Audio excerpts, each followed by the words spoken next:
College football hasn't even kicked off yet in earnest, but apparently it's never too soon to come across a story that makes you scratch your head. This one revolves around USC senior defensive back and team captain Josh Shaw, who was thought to have hurt both ankles jumping from a building to save his drowning nephew, or did he? Trojans insider Michael Lev's been tracking this story for Campus Insiders the last day or so. USC, Michael, has gotten calls that Shaw's story isn't holding up. What are you hearing that conflicts with the original information? Right, this is a murky, muddled situation. I spoke to the police last night. Josh Shaw's name came up in a report. He's not a suspect. There have been no arrests, but he was linked to an incident that happened at an apartment somewhat near the USC campus, which just adds another layer of confusion and uncertainty to what has become a really strange situation that's really kind of caught the nation's attention. And what was said about him in the police report? Well, he was linked to a break-in. Whether he was the perpetrator of the break-in, that's unknown. A woman was screaming or heard screaming. Police broke into an apartment. No one was in the apartment. They did see that a window had been pried open. Witnesses reported seeing a black male with dreadlocks fleeing the scene. The woman who was later interviewed said that that person was the person identified by witnesses sounded like her boyfriend, whose name was Josh Shaw. We don't know if that's the same Josh Shaw who's the USC football player, but that's the story that's out there right now directly from the police. And just as far as we know, there haven't been any other witnesses from this apartment where the alleged drowning took place?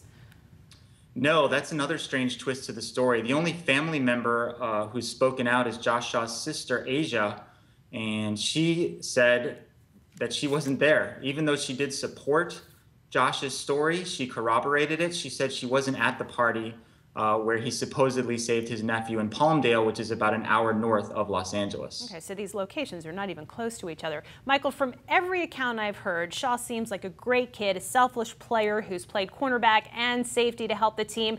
How does all of what's going on jive with what you know of him? It doesn't jive at all. If you were to rank all of the players on the USC football team, he would probably be the last guy you would think could be involved in something like this. He was voted a team captain just a few days ago. He transferred from Florida to USC to help his family business when his grandfather became ill and his father needed knee surgery. He spoke at a USC commencement ceremony this past spring. So all of the things externally add up to him being a high character guy. That's in addition to everyone I've ever spoken to saying the same things. But if there's a lesson here, maybe it is that you just never know about someone. Very true at that. What's the impact on the team, you think? I think it's pretty significant. I recently wrote a piece about the 5 most indispensable players on the team, and I had Josh Shaw in that group. It's just not a very deep position for USC. He was by far their most experienced and accomplished cornerback.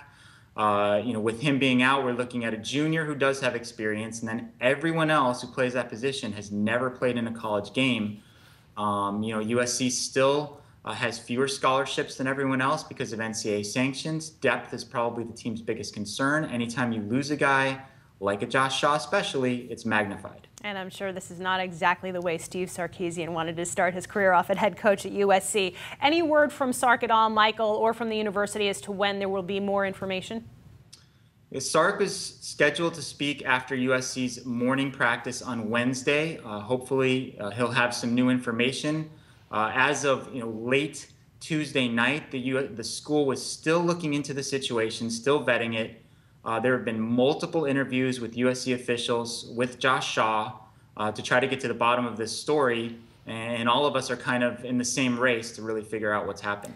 A very strange story indeed. USC kicking off its season at home Saturday night against defending Mountain West champ Fresno State. Michael Lev, our Trojans insider. Thanks so much for the time, Michael. Thank you, Bonnie.